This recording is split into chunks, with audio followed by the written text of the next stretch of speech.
말씀 선포입니다. 다 같이 일어나셔서 창세기 26장 1절에서 11절까지 다 같이 합독하시겠습니다. 26장 1절에서 11절까지입니다. 읽겠습니다.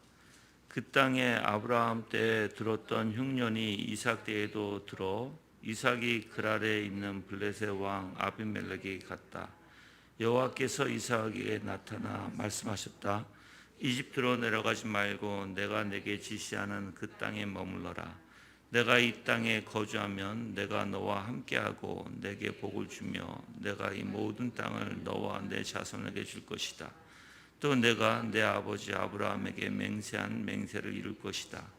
내가 내 자손을 하늘의 별들과 같이 많게 하고 내 자손에게 이 모든 땅을 줄 것이니 땅의 모든 민족이 내 자손 통하여 복을 받을 것이다. 이는 아브라함이 내 목소리를 청종하고 나의 지시와 나의 명령과 나의 규례와 나의 법도를 지켰기 때문이다. 그리하여 이삭은 그랄에 살았으며 그곳 사람들이 그의 아내에 관하여 묻자 이삭이 그 여자는 나의 누이입니다라고 말하였는데 이는 이삭이 리브가의 용모가 아름다워 그곳 사람들이 리브가 때문에 자기를 죽이지 않을까 생각하고 나의 아내라고 말하였기를 두려웠기 때문이다. 이삭이 거기에서 거주한 지 오래되었을 때 블레셋 왕 아비멜렉이 창밖을 내다보다가 보아라, 이삭이 그의 아내 리브가를 꾀하는 것을 보았다. 아비멜렉이 이삭을 불러 말하기를 보아라, 그 여자는 분명 너의 아내인데 왜 너는 그 여자는 나의 누이입니까? 라고 말하였느냐 하니 이삭이 그에게 대답하기를 내 아내이기 때문에 죽지 않으려고 내가 그렇게 말하였습니다 라고 하였다. 아비멜렉이 너는 왜 우리에게 이렇게 하였느냐? 백성 가운데 하나가 내 아내와 동침하였더라면 내가 우리에게 죄를 짓게 할 뻔하였다라고 말하였다. 이에 아비멜렉이 모든 백성에게 이르되 그 아내를 건드리는 자는 반드시 죽을 것이다라고 명령하였다. 아멘. 단져 주시길 바랍니다.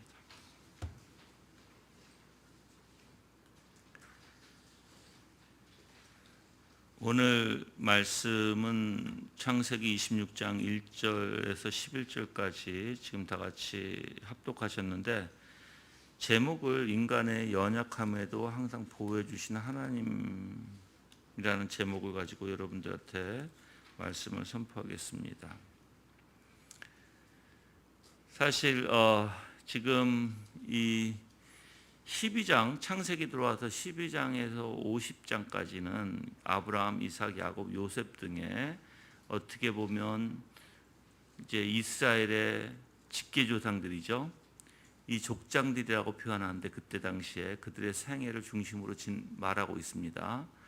근데 이제 두 번째 족장이죠. 이삭이 사실 지금 25장 25장 19절서부터 26장 35절까지 이 아브라함, 이삭, 야곱, 요셉의 이 네 족장의 가운데서도 가장 짧은 기록을 하고 있어요. 이 이삭의 기록이.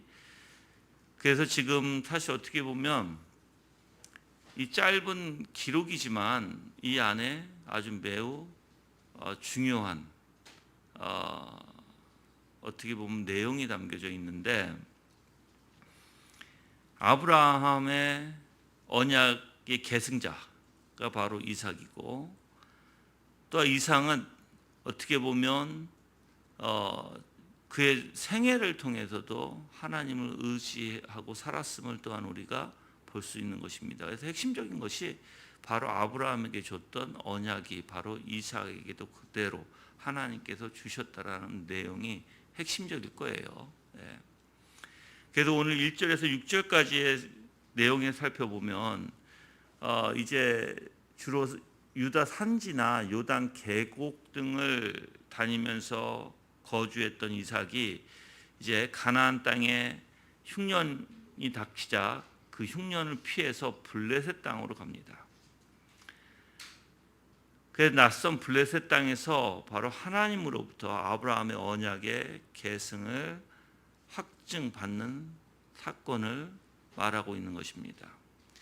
그래서 여호와께서 이삭에게 나타나서 말씀하시죠. 2절에 그래서 이집트로 내려가지 말고 내가 내게 지시한 그 땅에 머물러라라고 말씀하십니다. 그 흉년으로 어떻게 보면 닥친 시련 중에 주신 하나님의 언약의 확증은 이삭에게 용기가 되었을 거예요. 그리고 위로가 되었을 것입니다. 뿐만 아니라 7절서부터 이제 11절까지는 이삭이 이제 이집트로 내려가지 않고 계속해서 이제 그 블레셋 땅에 머물면서 하나님이 같이 그들과 동행하고 보호해 주심에 대한 내용이 담겨져 있는데 그 가운데서도 하나님을 확실히 신뢰하지 못하고 오히려 자기가 죽을까 해서 리브가 아내를 누이라고 속인 사건을 다루고 있어요. 그래서 아비멜렉에게 뭐했죠? 책망을 당합니다. 어떻게 보면 이삭은 아직까지 유량했던 자고 또한 그의 신변의 위협을 느끼게 되고 리브가 때문에 아름다웠다는 원리에서 그래서 어떻게 보면 이삭도 그렇게 평탄한 삶만을 살지 않았다는 것을 우리가 볼 수 있죠. 그 하나님의 언약을 확증을 받고서도 어떻게 보면 그 위협 앞에 자기의 연약함을 드러냈던 바로 이삭의 모습을 우리가 볼 수 있는 것이에요. 우리 인간은요, 다들 이렇게 이삭과 같이 연약함을 지니고 있어요. 때로는 내 멋대로 내가 하나님을 의지하지 못하고 하나님이 어떤 분이신지 확신하지 못하고 내 방법대로 내 육이 원하는 대로 세상적으로 행할 때가 있어요. 그런데 하나님께서는 그렇게 연약함을 통해서도 그들을 붙들어 주세요. 근데 이제 이 부분에 대해서는 제가 나중에 확실히 어떤 원리인지를 조금 알려드릴 텐데, 그래서 여러분들이 하나님을 남용해서는 안 되죠. 남용해서는 안 되지만 우리의 연약함 또한 인정은 해야 돼요. 근데 연약함을 인정했다고 해서 내가 내 멋대로 살아라는 건 아니거든요. 하나님은 하나님이 하실 일을 하실 것이고 인간은 우리가 마땅히 해야 할 일을 해야 돼요. 그 부분을 좀 이따가 이 부분에 들어가서 더욱더 더 자세히 명확하게 말씀을 드리겠습니다. 그리고 이제 또한 이제 그러한 수치 또한 어떻게 보면 아비멜렉에게 책망을 받은 이제 이삭이 12절에서 22절까지는 또 어떻게 보면 이삭의 놀라운 삶에 대해서 말하고 있어요. 이삭이 어떻게 보면 왜소하고 유약했다고 이제 그러니까 주석에서 나와요. 그렇지만 하나님, 그 이삭이 의지하고 있던 하나님은 강하셨다는 것입니다. 왜 그러냐면 하나님께서는 이삭이 두려움 중에 나그네 신세로 살아야만 했던 낯선 이방 땅에서 이제 그를 어떻게 만드세요? 크게 강성하게 만듭니다. 그 블레셋 사람들과 운무를 통해서 이제 계속 논쟁이 시비가 붙어요.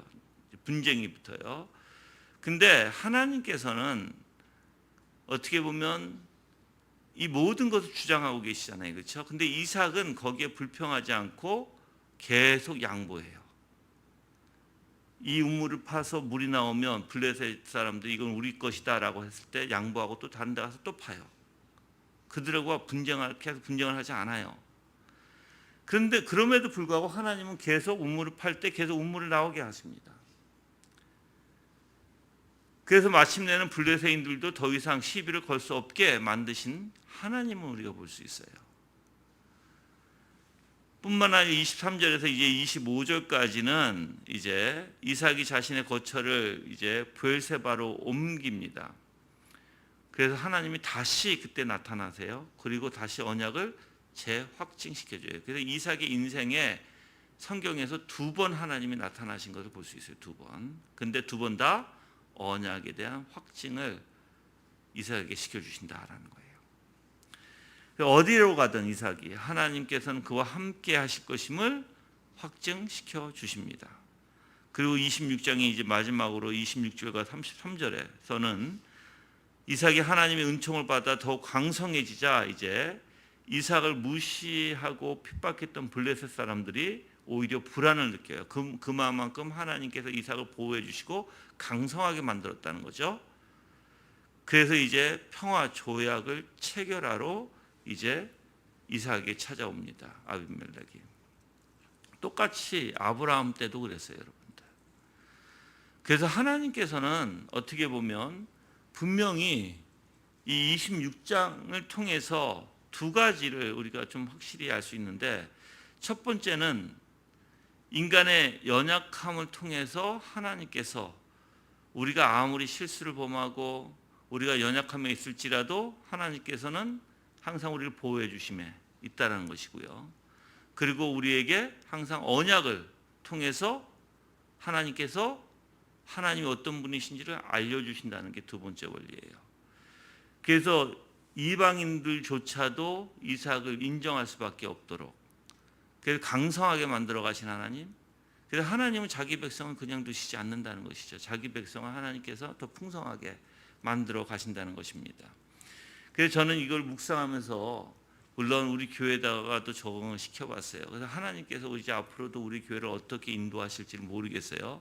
근데 저는 이 내용을 묵상하면서 우리 교회와 많이 이렇게 같이 오버랩이라고 얘기하죠. 같이 이렇게 생각할 수밖에 없는 그런 내용을 담고 있다라고 저는 생각합니다. 그래서 그 부분에 대해서도 여러분들에게 좀 말씀을 드릴게요. 여러분들, 이 세상에 살아갈 때 우리는 때로는 우리의 판단이 너무 잘못된 판단으로 갈 수 있습니다. 그렇지만 그걸 남용해서는 우리의 입장에서는 안 되겠지만 하나님께서는 그럴지라도 우리를 인도하세요. 그럴지라도 보호하세요. 그래서 오늘 이제 1절에 가서 이제 본문에 가서 이제 얘기하면서 더욱더 확실히 말씀을 드릴게요. 1절에 가서 읽어보면 그 땅에 아브라함 때 들었던 흉년이 이삭 때에도 들어 이삭이 그랄에 있는 블레셋 왕 아비멜렉이 갔다라고 얘기합니다. 이제 아브라함의 생애가 종결되고 이제 이삭이 가장으로서 이제 그 가정을 이끌어가야 했던 때죠, 그렇죠? 그래서 어떻게 보면 이제 그 땅에 아브라함 때 들었던 흉년이라고 표현하죠. 즉 75년 만에 또 다시 이런 흉년이 든 거예요. 근데 75년 전에도 아브라함에게 이삭이 했던 잘못된 실수를 그대로 범할 때가 있었거든요. 흉년 때. 지금 그때를 사실 어떻게 보면 이야기하고자 이 내용이 나왔다라고 얘기해요.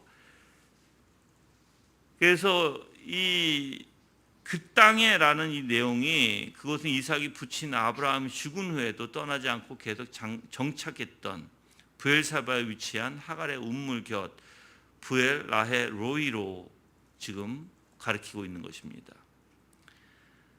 이삭이 그곳을 떠나지 않은 것은 바로 아브라함이 하나님을 섬긴 곳이기도 하고요. 그래서 하나님과 깊은 영적 교제를 나눴던 어떻게 보면 자신들의 보금자리이기도 합니다. 그래서 이삭이 떠나지 않고 아브라함이 살던 그곳을 계속 지키면서 살았는데, 근데 이제 어떤 일이 벌어져요? 흉년이 듭니다. 흉년. 즉 가뭄이 있다는 것이죠. 기근. 그래서 아브라함이 블레셋 그랄로 잠시 이주할 수밖에 없음을 얘기해요. 75년 만에 다시 모진 흉년이 찾아왔다는 것입니다. 그래서 옮길 수밖에 없던 내용을 담고 있죠. 그런데 아브라함이 찾아간 곳은 누구예요? 그랄에 있는 블레셋 왕 아비멜렉에게 갔다라고 얘기해요. 여러분들, 아비멜렉이라는 단어는 아브라함 때도 나와요. 근데 블레셋의 왕을 호칭하는, 통치자를 호칭하는 내용이에요. 이 단어가 애굽에서는 바로라는 이름을 가지고 통치자로 표현하죠. 똑같아요. 이 블레셋 아비멜렉이 통치자예요. 예. 그래서 아브라함도 한때 가나안에 기근이 닥쳤을 때 이곳에서 나그네 생활을 한 적이 있습니다. 그게 20장 1절에 나와요. 블레셋 사람들은요 함의 자손 사람들이에요. 그래서 여러 족속으로 이루어집니다. 나중에는 아스돗, 가사, 아스글론, 가드, 에그론 등의 성읍을 형성하면서 이스라엘 백성들과 전쟁도 합니다. 그래서 아비멜렉을 찾아가는데 75년 만에 이제 아브라함이 그랄에 가서 잠시 이주했을 때 당연히 그때 아비멜렉은 아니에요. 이제 다른 아비멜렉이죠. 다른 통치자겠죠. 그렇죠? 그 아브라함이 자기 아버지 이삭의 아버지가 똑같이 기근에 찾아갔을 때처럼 지금 그랄로 이동해서 아비멜렉에게 도움을 청합니다. 근데 여기서 여러분들 좀 이상하지 않아요? 가장 먼저 이삭이 찾아야 할 분은 누굴까요? 하나님이에요. 하나님. 근데 하나님을 찾지 않고 지금 아비멜렉에게 도움을 청하죠.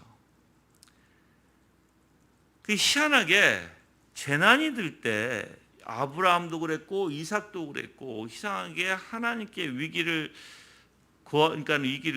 구하고 해결 방법을 하나님으로부터 찾는 것이 아니라 인간의 도움을 찾는 것이 이건 잘못된 것입니다. 그래서 하나님이 개입할 수밖에 없는 입장이 되는 거예요.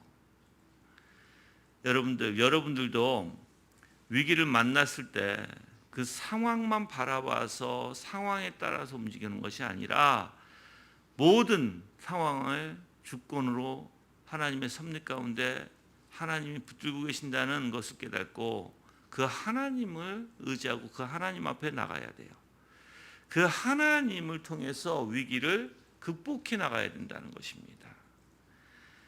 그게 진정한 위기를 해결할 수 있는 방법이 되겠죠. 지금 2절에 보면 그래서 여호와께서 이삭에게 나타나 말씀하셨다. 이제 이삭은 자기의 방법, 자기의 뜻대로 하는데 하나님이 거기에 개입하십니다. 야, 글로 가지 마. 그래서 지금 사실 이삭의 계획은 그랄을 거쳐서 이집트로 내려가려고 생각했던 것 같아요. 근데 하나님이 그걸 막으신 거예요. 이 재난을 피해서 움직이는 이삭의 행동이 잘못될 가능성이 많은 거예요. 자기의 뜻대로 자기의 방법대로 선택해서 한 행동들이 하나님께서 보실 때 너무나 잘못된 방향으로 가다 보니까 하나님 직접 개입하심으로써 그걸 막으시는 거예요. 그래서 즉각적으로 그 역사하심에 이제 개입하셔서 이제 이삭이 그 이집트로 내려가지 못하도록 그 길을 막으시죠. 그래서 구약 시대에는 이렇게 여호와께서 여러 모양과 방법으로 직접 현현하셔서 하나님의 뜻을 하나님의 종들에게 드러내 주신 내용들이 많이 나와 있습니다. 그래서 애초에 계획했던 애굽으로 즉 이집트로 가는 여정을 중단하고 이제 거기에 머물게 되는 거예요, 여러분들. 그래서 이제 이삭에게는 아까도 말씀드렸지만 두 번 직접 나타나십니다. 그래서 오늘 이 2절에서 나타나고 24절에서도 나타나요. 24절. 근데 항상 옮길 때마다 그리고 이삭이 지칠 때마다 어려움이 있을 때마다 하나님께서 그 언약을 주세요. 나는 너와 함께하는 하나님이고 내가 아브라함에게 줬던 그 언약 그대로 내가 너에게 이룰 것이다 라는 내용을 가지고 항상 나타나세요. 그 두 번 이삭에게는 나타납니다. 그 2절에서 뭐라고 하십니까? 이집트로 내려가지 말고 내가 내게 지시하는 그 땅에 머물러라. 내가 이 땅에 거주하면 내가 너와 함께하고 내 복을 주며 내가 이 모든 땅을 너와 내 자손에게 줄 것이다. 또 내가 내 아버지 아브라함에게 맹세한 맹세를 이룰 것이다. 내가 내 자손을 하늘의 별들과 같이 많게 하고 내 자손에게 이 모든 땅을 줄 것이니 땅의 모든 민족이 내 자손을 통하여 복을 받을 것이다. 이는 아브라함이 내 목소리를 청종하고 나의 지시와 나의 명령과 나의 규례와 나의 법들을 지켰기 때문이다 라고 말씀합니다. 그래서 2절에서 하나님께서 이제 여호와 하나님께서 내려가지 말라고 하죠. 근데 이 내려가지 말라고 하는 이 단어 자체가 좀 부드러운 금지를 나타내는 단어예요. 그래서 잘못된 선택이나 옳지 못한 것을 추구할 때 금지시키는 그러한 단어로 사용합니다.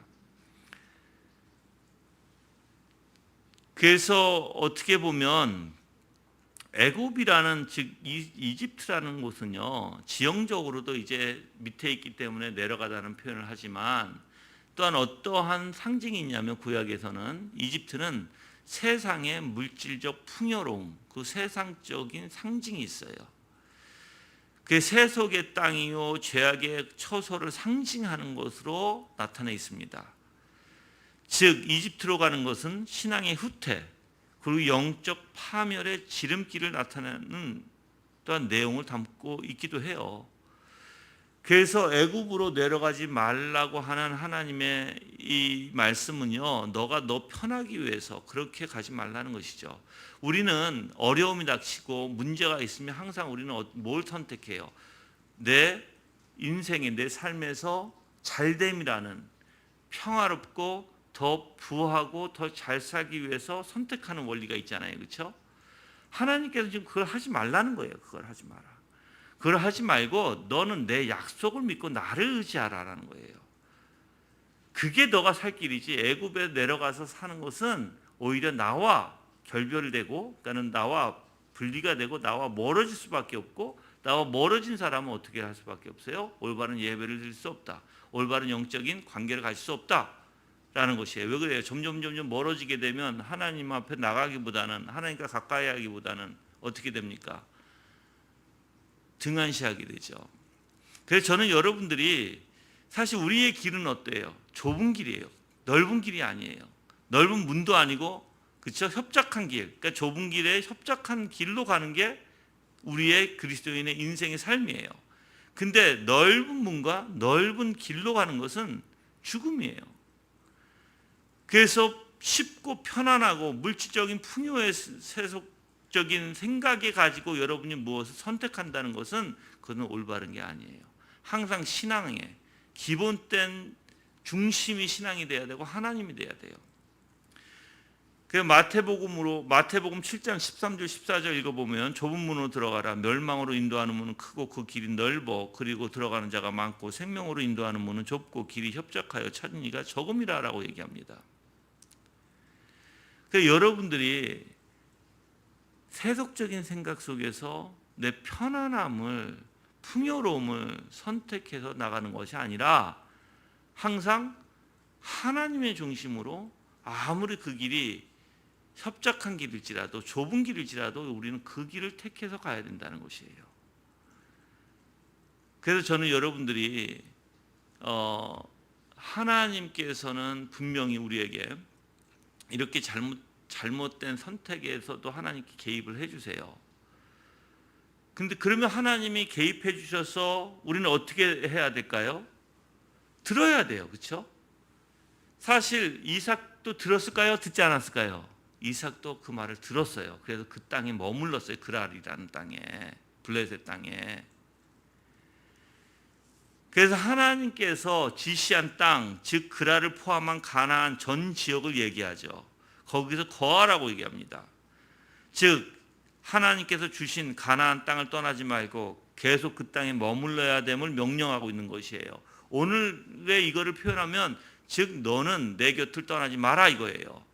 항상 너는 내 곁을 떠나지 말고 내 곁에 있어라. 세속적인 것으로 향하지 마라 라고 하시는 말씀이죠. 그래서 성도로서의 사명, 즉 하나님께서 베풀어 주신 이 축복을 잊지 말고 항상 하나님의 은혜 가운데 머물러야 함을 교훈하고 있는 것입니다. 근데 여러분들이 만약에 풍요로움, 내 편안함, 내 평안을 위해서 세속적인 것을 가지고 택한다는 것은 그것은 하나님 앞에 올바른 생각도 아니요 마음도 아니요 영적인 상태도 아니에요. 자, 여러분들이 하나님과 영적으로 가까이 하는 것을 어떻게 우리가 알 수 있을까요? 하나님을 계속 사모하게 돼요. 하나님을 계속 추구하게 돼요. 하나님을 계속 내가 붙들게 돼요. 그래서 내 마음과 내 생각이 온통 하나님으로 가득 차요. 그게 하나님 앞에 가까이 가는 거예요. 근데 멀리 떠나가는 것은 어떤 건지 아세요? 세상적인 생각을 하는 거예요. 하나님은 내 생각과 내 마음에 들어갈 여유가 없고 오직 세상 것으로 차고 그래서 냉랭해져요 내 마음이. 그리고 그냥 일상생활에 그냥 습관적인 것으로 그냥 살아가요. 뭐 기도해야 되니까 기도하고, 기도도 그냥 습관적으로 마음을 담아서 하는 것이 아니라, 그리고 또한 묵상도 그냥 습관적으로. 이건 종교 신앙밖에 더 이상 되지 않는 것이죠. 이거는 신앙이 아니죠. 그래서 여러분 자신을 점검해 봐야 돼요. 또 부부끼리도 점검해 봐야 돼요. 과연 우리는 그러한 삶을 살고 있나? 과연 우리는 내가 하나님 앞에 더욱더 가까이 가고 있나? 아니면 점점 멀어지고 있나? 내가 하나님을 더욱더 가까이 하려고 온 마음을 다하고 있나? 내 정신과 내 마음이 그걸 향하고 있나? 아니면 그냥 매번 습관적으로, 때로는 그냥 하고 싶으면 하고 말고 싶으면 말고, 그 마음에도 없는 그냥 습관성에 불과한 것인가? 여러분 자신을 한번 돌아봐야 되겠죠. 3절에서 이제 내가 이 땅에 거주하면이라고 얘기하시죠. 즉 너는 이 땅에 거하라 라는, 떠나지 말라, 그 안에 머물라 라는 명령입니다. 이삭에게 있어서 약속의 땅에 머무는 것이 자신의 의사에 따라 선택할 문제가 아니라 반드시 순종해야 하나님의 명령이라는 것입니다. 그래서 당연히 우리에게도 하나님의 이러한 명령이 주어진다면 우리는 이 일을 제기하거나 주저하지 말아야 되겠죠. 지체 없이 우리는 신속하게 철저하게 하나님께 순종해야 돼요. 하나님이 가지 마라 하면 가지 말아야 되는 것이에요. 내가 하나님의 말씀을 어기고 멋대로 행동한다는 것은, 그것은 하나님을 무시하는 것입니다. 생각해 보세요. 이삭이 만약에 여러분들 분명히 하나님께서 이렇게 말씀하셨음에도 불구하고 이집트로 내려갔으면 어떻게 했을까요? 근데 여기서 분명히 하나님께서 이렇게 얘기해요. 자, 이 땅에 거주하면이라는 조건을 달죠. 거주하면, 너가 내 명령을 순종하면 내가 너와 함께하고 내 복을 주고, 내게 복을 주고, 내가 이 모든 땅을 너와 내 자손에 줄 것이다라고 하시죠. 근데 이집트로 내려가 버리면 뭐예요? 이런 복을 받지 못한다는 것이에요. 근데 여러분들, 하나님을 항상 여러분들이 하나님을 선택하기보다는 여러분들은 내 평안함, 내 생각에 하나님과 가까이 하려고 하는 것이 아니라 자꾸만 내 생활에 어떻게 보면 돈을 벌까, 어떻게 하면 더 편안할까, 어떻게 하면 더 내가 세상적으로 문제없이 살아갈까에 하나님을 선택하는 게 아니라 세상적으로 선택하는 원리가 있다면 여러분들은 잘못된 것이라는 거예요.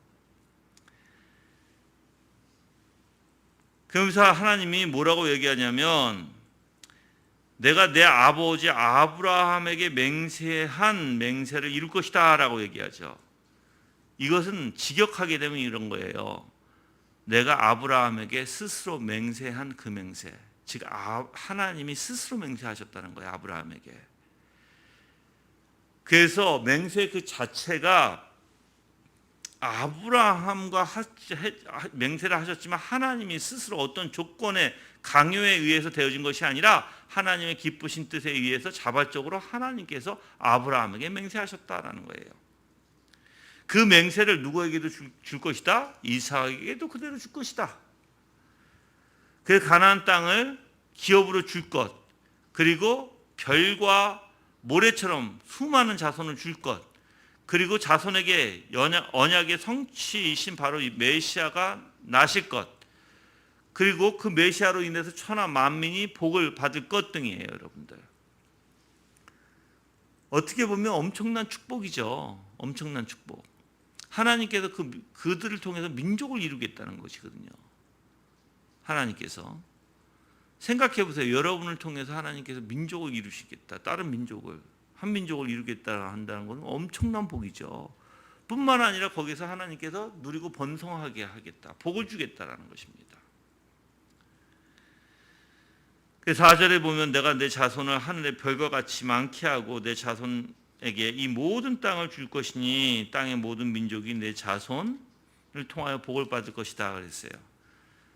근데 아직까지 이루어지지 않은 사건이죠. 그런데 희한하게 지금 장차 이루어질 일임에도 불구하고요, 모두 완료형을 사용했어요. 여기서 반드시 이루어질 것임을 강조하는 거예요. 이미 이루어졌다는 거예요. 여러분들, 시간을 초월하신 하나님께서는 항상 하나님의 계획은 반드시 이루실 것을 또한 나타내는 표현이기도 해요. 이미 다 이루어졌다라는 완료형을 썼다는 거예요. 완료형. 하나님 과거 아브라함과 이삭을 위해서 아름다운 계획을 세워놓으셨고 이를 이루신 것처럼 그렇게 완료형을 사용하신 것처럼 우리도 마찬가지예요. 하나님께서 자녀로 우리를 부르셨으면 그 성도의 구원을 위해서 하나님께서 구해주시겠다 하면 그걸 다 이루셨다라는 거예요.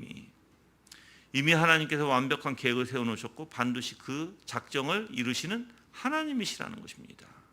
자, 여러분 그럼 그런 하나님을 믿는다면 어떤 마음이 되어야 될까요? 그 하나님이 이루셨다라는 것은 그걸 믿고 하나님은 신실하시고 확실하신 분이시고 하나님 변함이 없으시고 불변하신 하나님이시고 이루신 것을 계획하신 것을 이미 이루셨으니까 성취가 될 것이라는 것을 여러분이 믿으셔야 되겠죠. 상황에 빠지는 것이 아니라 이미 이루셨다는 것을 인정해야 된다는 것입니다. 5절에는 이는 아브라함이 내 목소리를 청종하고 나의 지시와 나의 명령과 나의 규례와 나의 법도를 지켰기 때문이다 그랬어요. 여기서는 네 가지가 나오죠. 나의 지시, 나의 명령, 나의 규례, 나의 법도.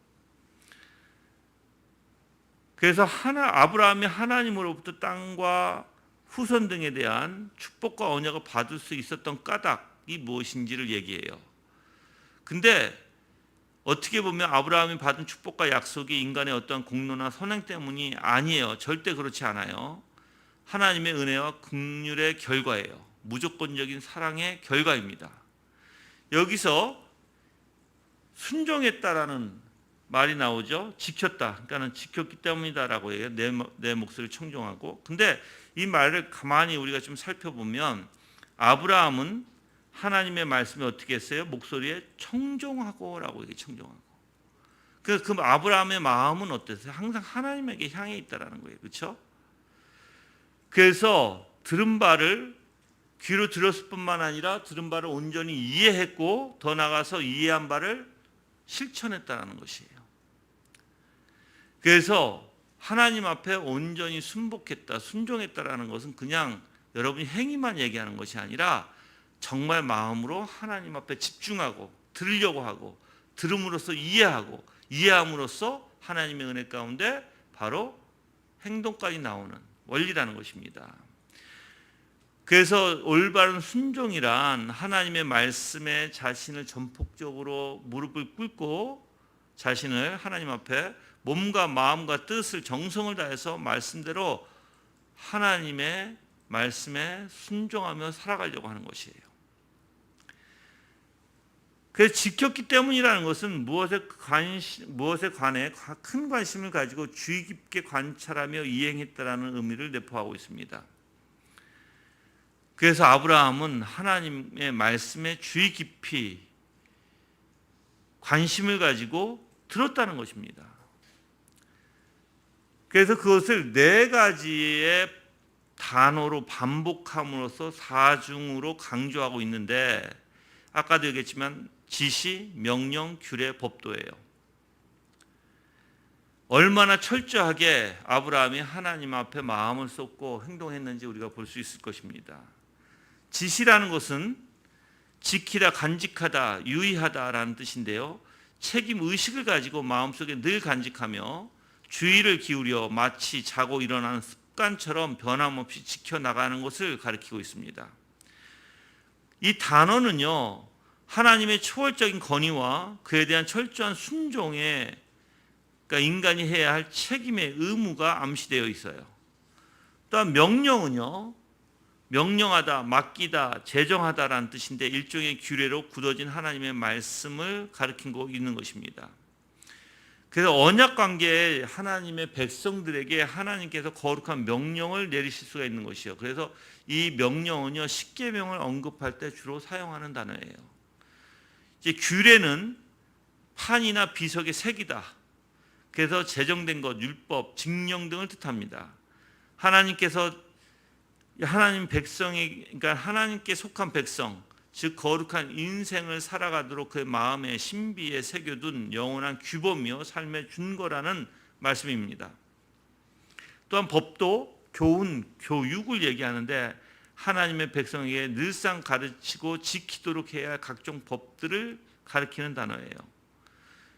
이 단어들을 여러분이 살펴볼 때 아브라함이 얼마나 하나님 앞에 마음을 두고 살았는지 알 거예요. 생각과 마음이 온통 하나님으로 가득하고 하나님께서 명령하시고 하나님께 규례하시고 법을 지시한 것을 순종하기 위해서 얼마나 마음을 쏟고 있었는지를 여러분들은 아셔야 돼요.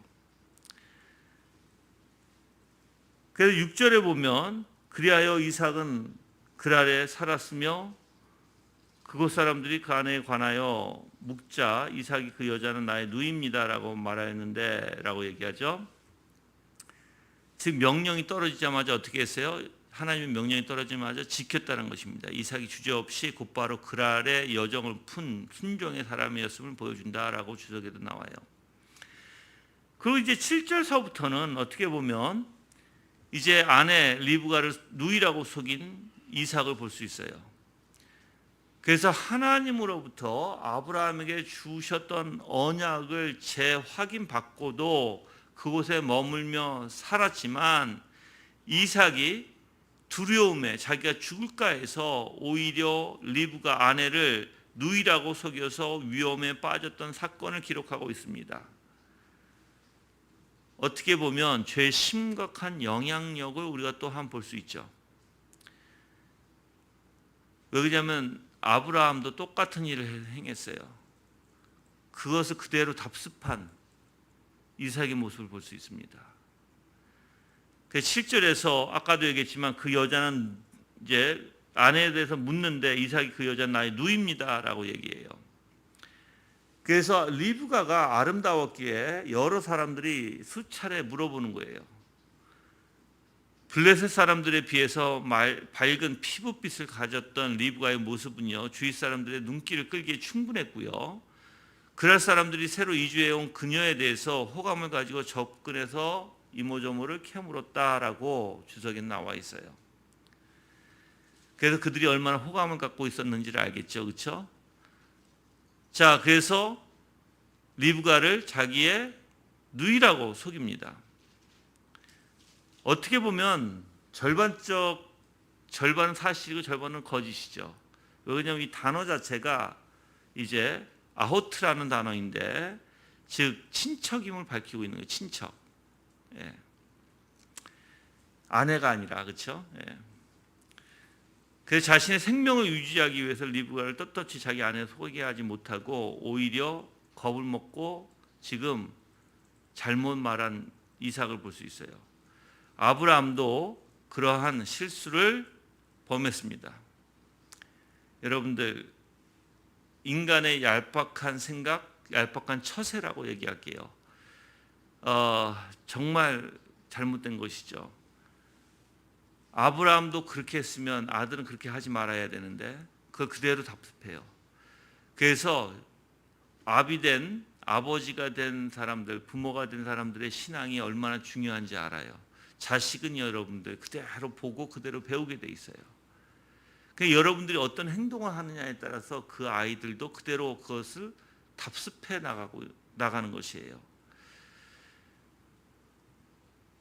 우리의 자녀들은 그래서 우리의 일거일투족을 통해서 인생을 배우고 신앙이 어떤 것인지를 배우는 게 우리 자녀들이에요.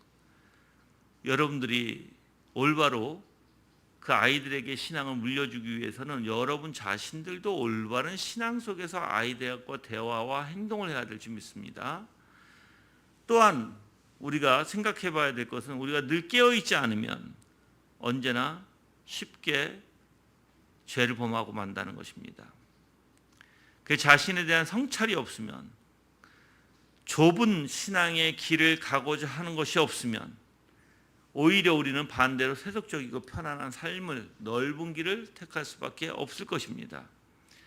그래서 항상 돌아봐야 돼요. 내가 지금 하나님의 중심으로 내 욕심을 내려놓고 오직 그 좁은 길로 내가 가고자 하는가, 아니면 내 편안하고자 내 방법대로 내 뜻대로 가고자 하는가, 그걸 점검하셔야 돼요. 그 점검이 없으면 큰일 납니다, 여러분들. 그 7절에 보면 이는 이삭이 리브가의 용모가 아름다워 그곳 사람들이 리브가 때문에 자기를 죽이지 않을까 생각하고 나의 아내라고 말하기를 두려웠기 때문이다 라고 얘기하죠. 리브가의 외모가 매우 뛰어났다는 것을 강조하는 내용이에요.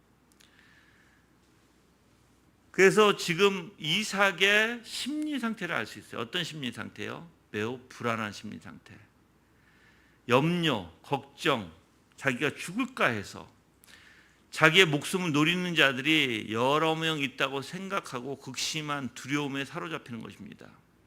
그들이 리브가에 대해서 물어보면 거기에 대한 더 두려움을 갖게 되는 거예요.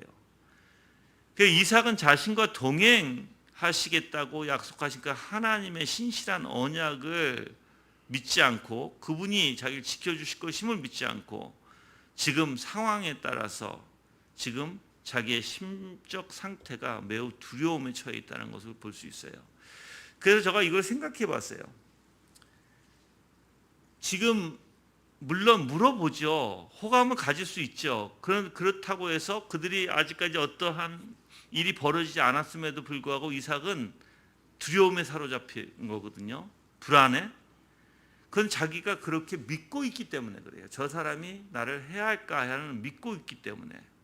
그러니까 우리의 정신이 잘못하면은 하나님을 의지하기보다는 내가 지금 현재 상태에 따라 그 상황에 접해서 상황을 바라보면서 내가 불안에 빠져서 하나님을 바라보지 못하는, 하나님께서 지켜주시겠다고 말씀하신 것조차도 잊어버리는, 그래서 불안에 휩싸이는 거예요. 여러분들 똑같아요. 여러분들이 내가 불안하고 내가 두려워하고 내 심적 상태가 좀, 하나님은 평안을 주시고 사랑과 긍휼과 자비를 주시는 하나님이신데 그것이 못한다면 내가 지금 하나님을 의지하지 못하고 있다는 걸 빨리 깨달으셔야 돼요. 빨리 깨닫고 오히려 하나님을 의지하는 방법, 오직 하나님을 말씀을 묵상하고 찬양과 하나님이 어떤 분이신 것을 말씀을 통해서 다시 깊이 묵상하는 것이 필요하겠죠.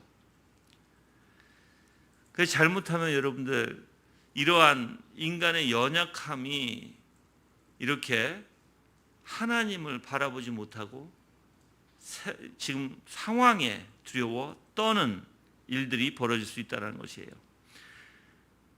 지금 이삭은 그 원리를 가만히 보면 자기 생명의 귀함을 알죠. 자기가 죽을까 해서. 그렇죠. 그래서 자기 생명과 명예와 욕구를 사랑하고 집착하는 자들은 그 양심과 신앙을 잃게 돼요. 그래서 마침내 어떻게 보면 하나님과의 관계가 멀어지게 되고 오히려 자기 방법대로 자기의 뜻대로 행하게 되죠. 지금 여기서 그런 거예요. 자기의 생명, 자기 명예, 자기 욕구, 사랑의 집착, 자기가 원하는 것에 대한 집착. 그러니까 하나님을 배신해도 상관이 없는 것이죠. 여러분들, 우리는 우리 자신을 부인해야 돼요.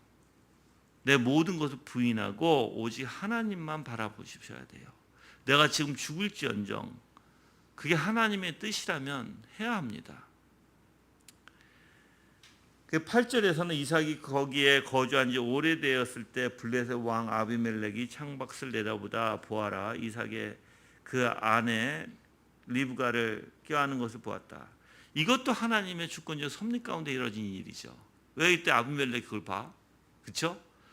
드러날 수밖에 없어요. 여러분들, 물론 지금 이삭이 그 땅에 꽤 오래 지속적으로 살았던 것 같아요. 지금 여기 읽어보면 거주한 지 오래되었을 때 보면, 그렇죠?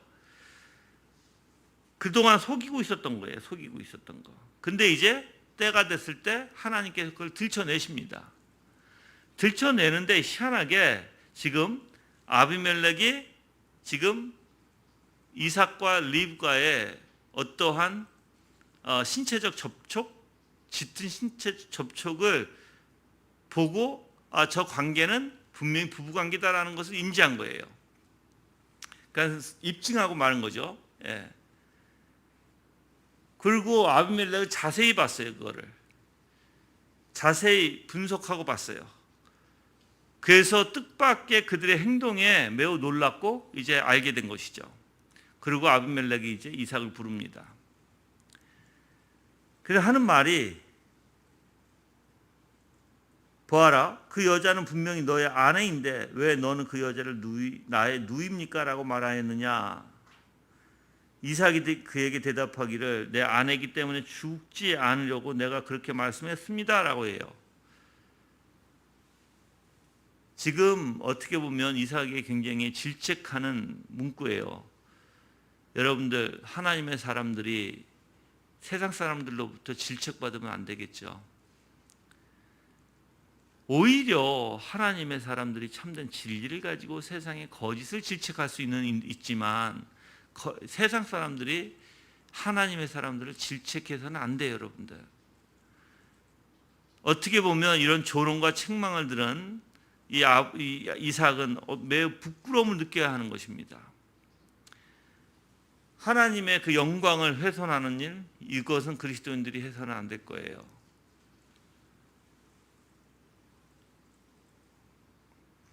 잘못하면은 지금 여기서 아비멜렉이 얘기했듯이 10절에 보면 백성 가운데 하나가 내 아내와 동침하였더라면 내가 우리에게 죄를 짓게 할 뻔하였다라고 얘기하죠. 하나님께서 지금 아비멜렉에게 그걸 깨닫게 하시고, 또한 이 아비멜렉이 아브라함 때도 그렇지만 이 아비멜렉도 여호와 하나님을 어느 정도는 인지하고 있었던 것 같아요. 나중에 28절에 볼게요. 28절에 여호와께서 당신과 함께 계신 것을 우리가 분명히 보았소라고 얘기하죠. 그래서 분명히 이들이 이 이삭과 아브라함에게 함께 하신 그 여호와 하나님을 이들이 보고 있었다라는 거예요. 그래서 이렇게 내가 우리에게 죄를 짓게 할 뻔했다라고 얘기하는데, 사실 구약에 우리가 아브라함에게도 여러분들 이런 일이 있었죠. 아비멜렉이 아브라함도 똑같은 일이 있었을 때 사실 하나님께서 이 블레셋 사람들의 아기를 갖지 못하게 하신 때가 있었어요. 그러니까 그들이 그렇게 두려워했다는 것을 아는 거예요. 그러니까 그러한 원리 안에서 이들도 그러니까 여호와 하나님이 어떤 분이신지를 조금 알고 있었다라고 저는 정리를 해요. 주석도 그렇게 얘기를 하고 있고. 그래서 지금 어떻게 보면 근데 희한한 일이 한 가지 벌어져요. 어떤 일이 벌어지냐면 11절에 이 아비멜렉이 모든 백성에게 이 사람이나 그의 아내를 건드리는 자는 반드시 죽을 것이다라고 명령하죠. 근데 여기서는 뭔가가 지금 반전이 되고 있는 거예요. 지금 이삭은 자기가 스스로 보호하려고 하죠. 자기 스스로, 자기 자신이. 근데 하나님은 이걸 들춰내면서 아비멜렉을 통해서 지금 오히려 이삭을 보호해 주는 거예요. 야, 너 누구든지 이들 건들면 내가 다 죽일 거야. 명령한 거죠. 그러면 이들은 지금 아비멜렉으로부터, 나라로부터 보호함을 받는 거예요. 그게 하나님의 방법이에요. 인간의 연약함 속에서 인간이 자기 꾀에 하나님 앞에 범죄할지라도 하나님께서는 그걸 드러내셔서 하나님의 방법으로 그들을 보호하시는 하나님을 보셔야 된다는 거예요. 여러분들 생각해보면, 저는 이걸 보면서 느끼는 게, 그래서 이제 여기서 우리가 중요한 게 있어요. 하나님이 내가 실수를 해도, 내가 죄를 져도 날 보호하시는 거나 하고 남용해서는 안 돼요.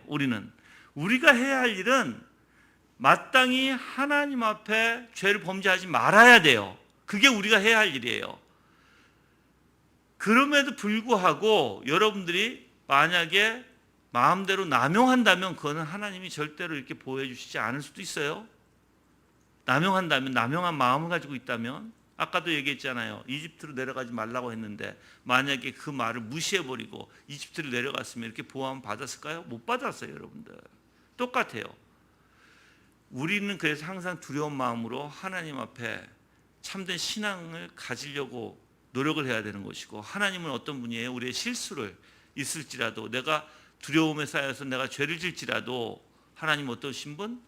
아비멜렉을 통해서 이삭과 리브가를 지금 보호하시는 하나님이심을 보셔야 된다는 것이에요.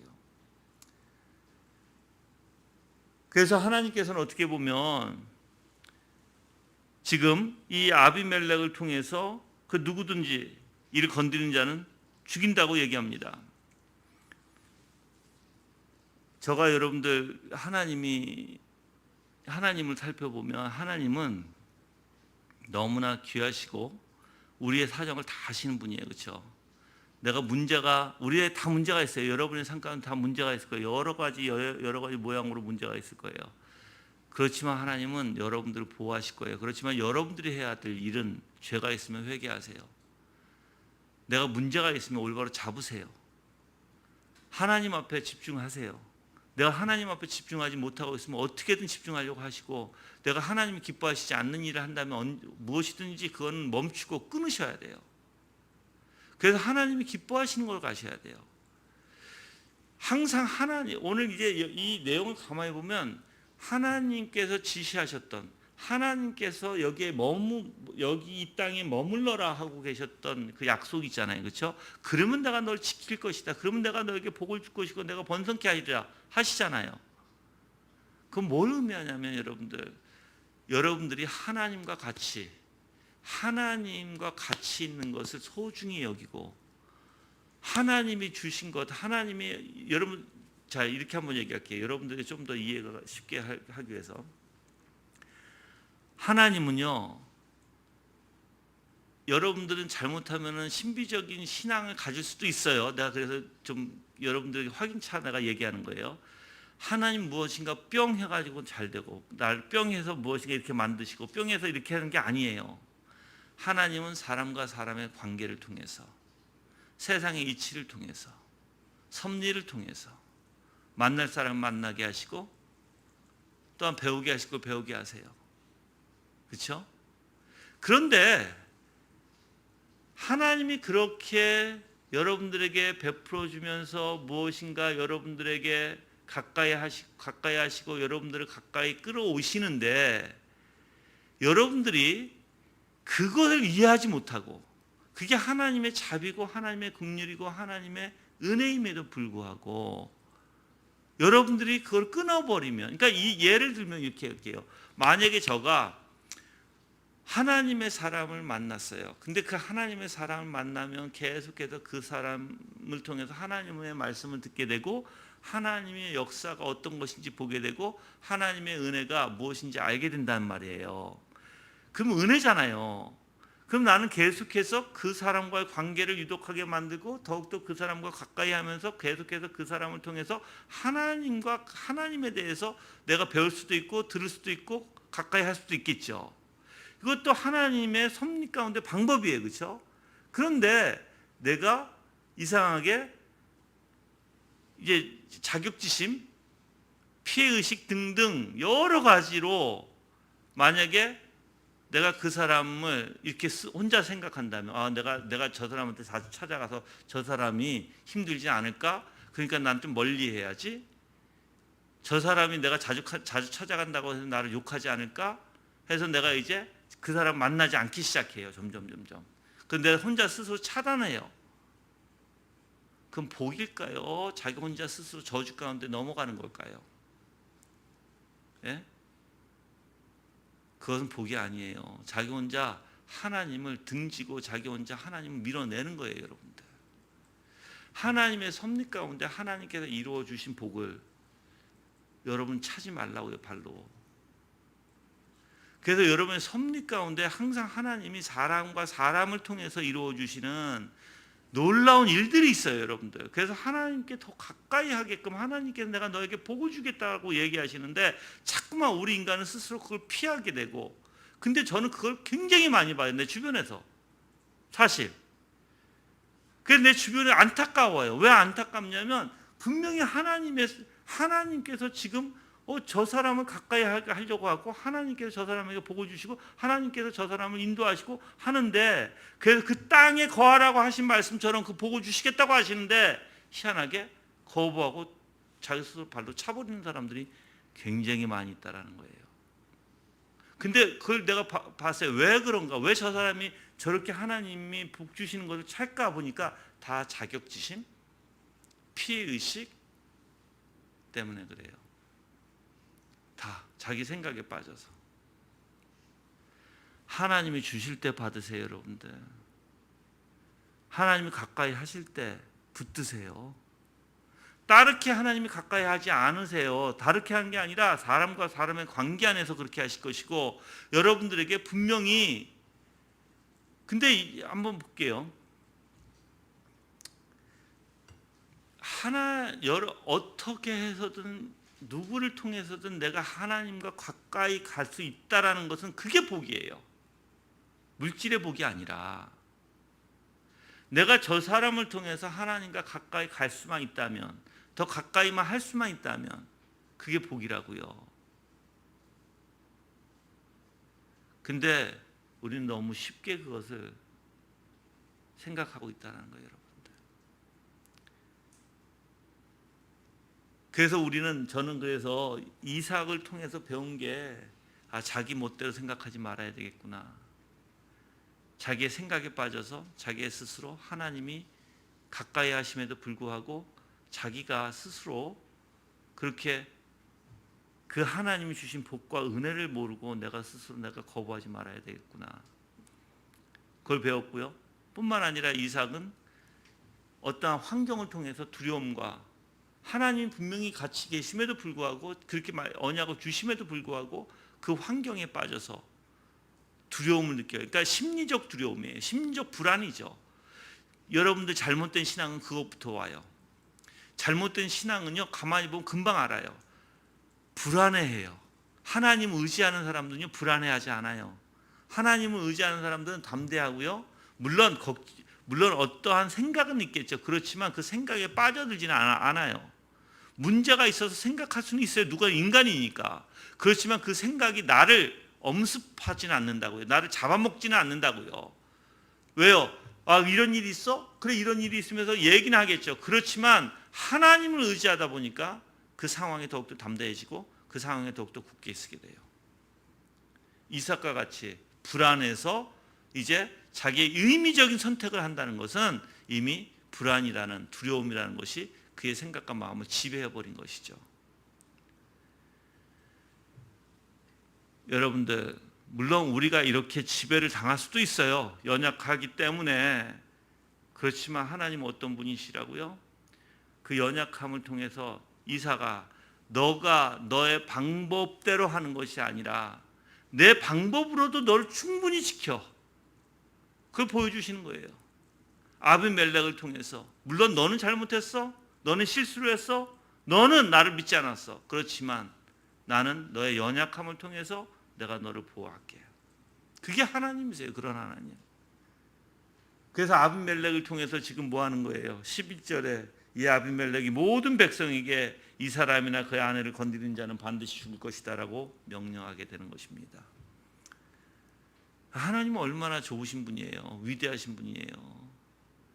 정말 하나님은 우리의 생각을 뛰어넘는, 우리의 방법과 다르신 분. 그럼 여러분들 그런 하나님을 생각한다면 여러분들이 왜 우리가 그 하나님 믿지 못해요? 왜 자꾸만 내 방법을 선택할까요? 나를 보호해 주시고 어떻게든 날 지켜주신 하나님이신데, 그럼 우리는 그 하나님을 믿어야 되겠죠. 내 방법이 아닌 그 하나님의 방법을 쫓아야 되겠죠. 여러분이 그러한 신앙인이 되기를 바라요. 하나님은 항상 우리에게 뭘 주세요? 확신, 언약의 확신. 내가 너를 지킬 것이다.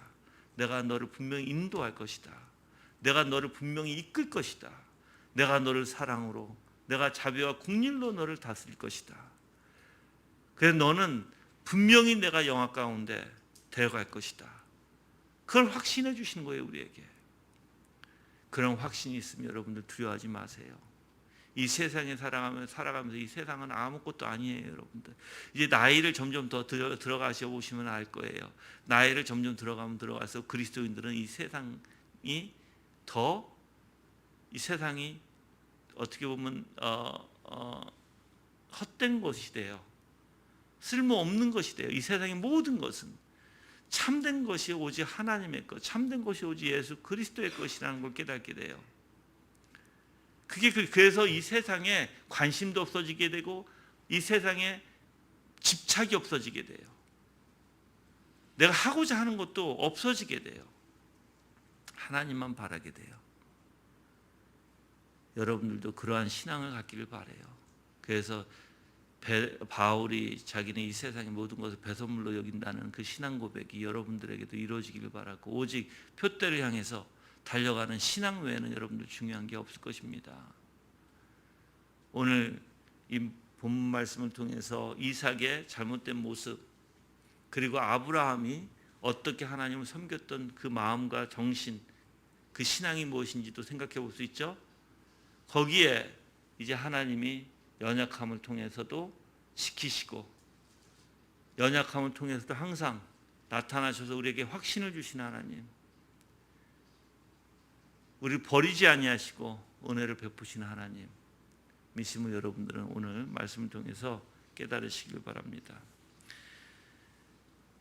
그래서 하나님의 백성들을 하나님께서는 완전히 보존하시고 영생의 길로 인도해 주시기를, 그래서 졸지도 주무시지도 아니하시는 지키시는 하나님이심을 여러분들은 기억하시길 바랍니다. 다 같이 합심으로 기도하실 텐데, 주님의 은혜 가운데 주님이 항상 우리를 눈동자같이 살펴주시고 우리의 연약함을 깨닫고 우리가 확신이 없을 때마다 다시 확신시켜 주시는 그 하나님, 그 하나님을 바라보기를 원합니다. 그 하나님을 의지하기를 원합니다. 다 같이 기도하는 시간 갖겠습니다.